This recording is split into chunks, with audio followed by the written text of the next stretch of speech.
చరిత్రలోనే 75 ఏళ్ల మన స్వతంత్ర భారతదేశ చరిత్రలోనే అట్టడుగున ఉన్నటువంటి దుర్భర జీవితాలు గడుపుతున్నటువంటి వికలాంగ సమాజాన్ని మన ఓట్లతో గద్దెనెక్కినటువంటి పాలకులు విస్మరిస్తున్నటువంటి సందర్భంలో ఆ రోజు ఉమ్మడి ఆంధ్రప్రదేశ్ రాష్ట్రంలో ఈ రాష్ట్రంలో నాకు తిరిగేలేదని చెప్పేసి మరి రాజకీయం చేస్తున్నటువంటి రాజశేఖర రెడ్డి గారి ప్రభుత్వం మెడలు వంచి దేశంలో ఎక్కడ లేని విధంగా ఏ రాష్ట్రంలో లేని విధంగా వికలాంగుల జాతికి ఆత్మ బంధువులాగా గౌరవ శ్రీ మందకృష్ణ మాదిగన్న గారు మరి వికలాంగుల సమాజాన్ని చైతన్యం చేసి హైదరాబాద్ కేంద్రంగా రాష్ట్ర ప్రభుత్వం మెడలు వంచి ఇవాళ వికలాంగుల పింఛన్ తెలంగాణ రాష్ట్రంలో 4016 రూపాయలు వస్తున్నాయంటే దానికి కారణభూతులైనటువంటి అన్నగారికి వికలాంగ జాతి పక్షాన పాదాభివందనం చేస్తున్నాం. అదేవిధంగా వృద్ధులు కానీ వితంతువులు కానీ గీత కార్మికులు కానీ బీడీ కార్మికులు కానీ ఇవాళ 2016 రూపాయలు తీసుకుంటున్నారంటే దానికి కూడా గౌరవ శ్రీ మందకృష్ణ మాదిగన్న గారు అదేవిధంగా వారి నాయకత్వంలో పనిచేసినటువంటి ఎంఆర్పీఎస్ పంతులని చెప్పేసి సగౌరవంగా మనందరం కూడా చెప్పుకోవాలి. మిత్రులారా, ఈ తెలంగాణ రాష్ట్ర ముఖ్యమంత్రి రేవంత్ రెడ్డి గారు అనేక ఎన్నికల సందర్భంలో అనేక బహిరంగ సభల్లో అనేక వేదికల మీద ఏం చెప్పిందంటే మా కాంగ్రెస్ పార్టీ అధికారంలోకి వస్తే ఎప్పుడైతే మా కాంగ్రెస్ పార్టీ అధికారంలోకి వస్తుందో అదే నెల నుంచి వికలాంగుల పింఛన్లను 6000 రూపాయలు పెంచుతాం. అదేవిధంగా వితంతువులు కానీ గీత కార్మికులు కానీ బీడీ కార్మికులు కానీ చేనేత కార్మికులు కానీ పింఛన్లు అన్నింటినీ కూడా 4000 రూపాయలు చేస్తామని చెప్పేసి ఎన్నికల మేనిఫెస్టోలో చెప్పి ఇంకా వికలాంగుల సమాజానికి సంబంధించి వికలాంగుల సమాజానికి మా కాంగ్రెస్ పార్టీ అధికారంలోకి వస్తే వికలాంగులందరూ కూడా 100% రాయితీతోని ఉచిత రవాణా సౌకర్యం కల్పిస్తున్నాడు. రాష్ట్రంలో వికలాంగుల అట్రాసిటీ చట్టాన్ని సమర్థవంతంగా అమలు చేస్తున్నాడు.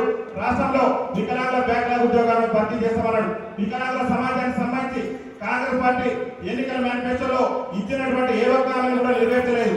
మరి 6000 రూపాయలు పింఛన్ ఇవ్వనటువంటి ప్రభుత్వాన్ని, వికలాంగుల సమాజానికి ఇచ్చినటువంటి హామీని నెరవేర్చినటువంటి ప్రభుత్వాన్ని ప్రశ్నించవలసినటువంటి ప్రతిపక్ష పార్టీలు ఇవాళ టీఆర్ఎస్ కానీ బీజేపీ కానీ సిపిఎం అయినా సిపిఐ అయినా ఈ రాష్ట్రంలో మన ఓట్లతో గద్దెనెక్కి ప్రజాప్రతినిధులుగా వాళ్ళు చలమని కానీ చట్టసభలలో మన సమస్యల గురించి మాట్లాడట్లేదు. కానీ మన ఆత్మ బంధువులాగా మనం నిజంగా ఈ దేశంలోనే నిజమైనటువంటి వికలాంగుల సమాజానికి సగౌరవంగా చెప్పుకోవచ్చు. నిజంగా దేవుడు చూసినారంటే అది గౌరవ మందకృష్ణ మాదిగన్న గారిని అని చెప్పేసి సగౌరవంగా చెప్పుకోవచ్చు. మీరున్నా మీరెవరు కూడా బాధపడద్దు. మీ ఓట్లతో గద్దెనెక్కి చట్టసభలలో ఉన్నటువంటి నాయకులు ఎవరు మాట్లాడుకున్నా మీ పక్షాలు ఉన్నాయని చెప్పేసి గౌరవ శ్రీ మందకృష్ణ మాదిగన్న గారు ఏదైతే ఆగస్టు 13న రేవంత్ రెడ్డి ప్రభుత్వం మీద పెద్ద ఎత్తున హైదరాబాద్ కేంద్రంగా ఎంపీ స్టేడియంలో వికలాంగుల మరియు చేత పింఛన్దారుల మహాగర్జన సదస్సు నిర్వహిస్తున్నారు. ఆ సదస్సుకు గౌరవ శ్రీ మందకృష్ణ మాదిగన్న గారికి పాదావందనం చేస్తూ భారత వికలాంగుల పరిరక్షణ సమితి పక్షాన సంపూర్ణమైనటువంటి మద్దతును ప్రకటిస్తున్నాం. అదేవిధంగా ముఖ్యంగా మిత్రులారా, రేవంత్ రెడ్డి గారు 6000 రూపాయలు ఇస్తారని చెప్పిండు. 6000 రూపాయల పింఛన్ కనుక నువ్వు పెట్టకుంటే గౌరవ శ్రీ మందకృష్ణ మాదిగన్న గారి నాయకత్వంలో నీ పార్టీ అడ్రస్ గలంతు చేసే విధంగా నాయక ఉంటుందని చెప్పేసి రేవంత్ రెడ్డి గారు తెలియజేస్తున్నాం. అదేవిధంగా తీవ్ర వైకల్యం కలిగినటువంటి వికలాంగులకు 15000 రూపాయలు ఇవ్వకుంటే నీ కాంగ్రెస్ పార్టీ గత్యంతరం లేనటువంటి పరిస్థితిని కాంగ్రెస్ పార్టీని కర్మం చేసే విధంగా మా యొక్క ఉద్యమ కార్యాచరణ ఉంటుందని చెప్పి తెలియజేస్తూ మిత్రులారా, రేవంత్ రెడ్డి ప్రభుత్వం ఎన్నికల ముందు వికలాంగుల సమాజానికి ఇచ్చిన హామీలో వికలాంగుల హక్కుల చట్టాన్ని రాష్ట్రంలో అమలు చేస్తున్నారు. వికలాంగుల సమాజాన్ని కించపరిచే విధంగా వ్యాఖ్యలు చేస్తే సీనియర్ ఐఏఎస్ అధికారి సీతా సవర్మ గారు మన వికలాంగుల సమాజాన్ని కించపరిచే విధంగా వ్యాఖ్యలు చేస్తే నేటి వరకు కూడా మీద చర్యలు తీసుకోలే. రేవంత్ రెడ్డి గారిని ఈ బోర్డుని వేసుకరించి అడుగుతున్నాం. వికలాంగుల చట్టం అమలు ఎక్కడికి పోయింది? నీ 6000 రూపాయల పింఛన్ హామీ ఎక్కడికి పోయిందని చెప్పేసి.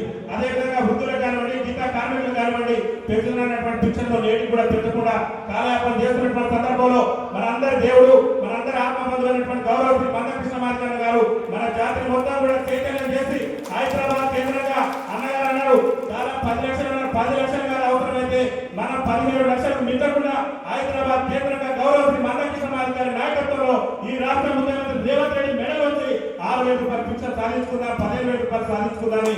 అదేవిధంగా మా వృద్ధ అమ్మలకు, వితంతు అక్కలకు, గీతా కార్మికులందరూ కూడా 4000 రూపాయల పింఛన్ సాధించుకున్నారు. మిత్రులారా, సంఘాలకు అతీతంగా, కులాలకు అతీతంగా అందరూ కూడా సంఘటితంగా పనిచేయాలి. గౌరవ శ్రీ మందకృష్ణ మాదిగన్న గారికి ఇవాళ ప్రజా సమస్యల కోసం, జాతి హక్కుల కోసం గత 30 ఏళ్ళుగా సుదీర్ఘమైనటువంటి పోరాటం చేసి ఎస్సీ వర్గీకరణ సాధించి ఇవాళ భారత ప్రధాని చేతుల మీదుగా పద్మశ్రీ రాష్ట్రపతి గారి చేతుల మీదుగా పద్మశ్రీ అవార్డు అందుకున్నా నాకు ప్రజా సమస్యలు ముఖ్యం కానీ అవార్డులు ముఖ్యం కాదని చెప్పేసి మళ్ళీ మన జాతిని అందరూ కూడా చైతన్యం చేసేందుకు అన్న ముందుకు వస్తుంది. కాబట్టి మనందరం కూడా చేయి కలిపి అన్న అడుగుజాడలో నడిచి ముందుకు సాగి అన్నగారి నాయకత్వంలో జరిగేటటువంటి పోరాటానికి ముందు అడుగు వేయాలని చెప్పేసి మీ అందరూ కూడా విజ్ఞప్తి చేస్తూ ఈ భువనగిరి జిల్లా ఉమ్మడి నల్గొండ ఈ జిల్లా ఇన్ఛార్జ్ అన్నగారు బాధ్యతలు అప్పచెప్పిండు. మొన్న సూర్యాపేటలో కానివ్వండి, నల్గొండలో కానివ్వండి కంటికి నిద్ర లేకుండా వికలాంగుల పోరాట సమితి జాతీయ ప్రధాన కార్యదర్శి గడ్డం కాశవన్న గారు, అదేవిధంగా ఈ యాదాద్రి భువనగిరి జిల్లా ఇన్ఛార్జ్ ఉన్నటువంటి బిర్రు మహేంద్రన్న గారు, మేమందరం కూడా అన్నగారి ఆదేశాలను శిరసా వహించకుండా కంటికి నిద్రపోకుండా గ్రామాలు తిరుగుతూ గౌరవ శ్రీ మందకృష్ణ గారి నాయకత్వంలో రేపు హైదరాబాద్ కేంద్రంగా జరిగేటటువంటి ఏదైతే పోరాటం ఉన్నదో ఆ పోరాటానికి పెద్ద ఎత్తున ఈ ఉమ్మడి నల్గొండ జిల్లా నుంచి లక్షలాదిగా తరలించి గౌరవ శ్రీ మందకృష్ణ గారికి రుణం తీసుకుంటాం, ఆయన నాయకత్వంలో మా శిక్షణ కూడా సాధించుకుంటామని చెప్పి తెలియజేస్తూ నాకు ఈ అవకాశం ఇచ్చినటువంటి పెద్దలు నా ఉద్యమ గురువు గడ్డ కాశవన్న గారికి, మిత్రులందరూ కూడా వివిధ సంఘాల ప్రతినిధులు ఉన్నారు, సమయాభావం లేదు కాబట్టి అందరూ కూడా వేదిక మీద ఉన్నటువంటి సంఘ ప్రతినిధులందరూ కూడా ధన్యవాదాలు తెలియజేస్తూ మాకు ఈ జిల్లా ఇన్ఛార్జ్ అవకాశం కల్పించిన కృష్ణ గారికి మళ్ళొకసారి రెండు చేతులు జోడించి పాదయాత్ర చేస్తూ సెలవు తీసుకుంటూ వికలాంగుల ఐక్యత, గౌరవ శ్రీ మందాకృష్ణ గారి నాయకత్వం, గౌరవ శ్రీ మందాకృష్ణ గారి నాయకత్వం. ఇప్పుడే విచ్చేసినటువంటి ఈహెచ్డిఎస్ రాష్ట్ర నాయకులు పర్య శంకర్ గారు, అదేవిధంగా ఎర్ర వీరన్న గారిని వేదికను అలంకరించారు.